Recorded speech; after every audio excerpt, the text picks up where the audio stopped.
itong last na unboxing ta karon testingan nato kung masigo ba itong bike diri. Atong ipalit-palit ng bag. Edi wow.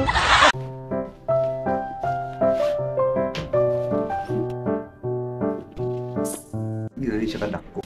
Ano paki ko? Pwede natin bilang sa ubos kay sig ayaon. And then bike nila diri nakarehistro sa imuha na siya rehistro. Kinahanglan na kay bill munay nga tatak Japan na bill.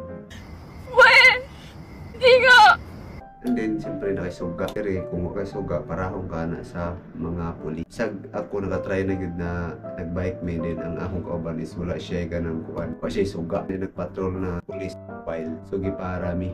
Hindi totoo yan. Ano sila ka strict to diri. Isa pa kung mag-bike ka, and then nakainom ka, di gyapon na siya pwede. So muna ako bike, naisuga. Siyempre, nindot imo bike, nindot pa rin mo. Nani? Suga lang siya kayo mong suga ba? Suga na mong suga. Diyan mo balik-balik ko na siya. And then sa luyo, what? Diyan ko na siya suga. Ba? Yan ba nagya po kayo suga sa luyo? Sana all. Yan na naka-importante diri sa ilaha kayo. Sa diri sa ilaha ang kanang mga streets ni way mga suga. Sa ang mga tao diri magabi na sila yung mga light nga ginasuot sa kamot, sa tiil or sa ilang bag. If ever maglakaw sila sa mga dalan, precaution ba? Really, nigga? Panganay tao, then moving siya. So ato siyang istingan. Ato na yung pull atong bike din. Ato yung sodari sa ato ang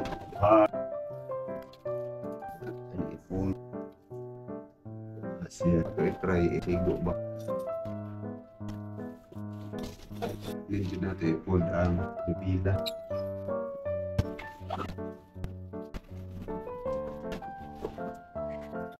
Parang may naamoy ako hindi maganda.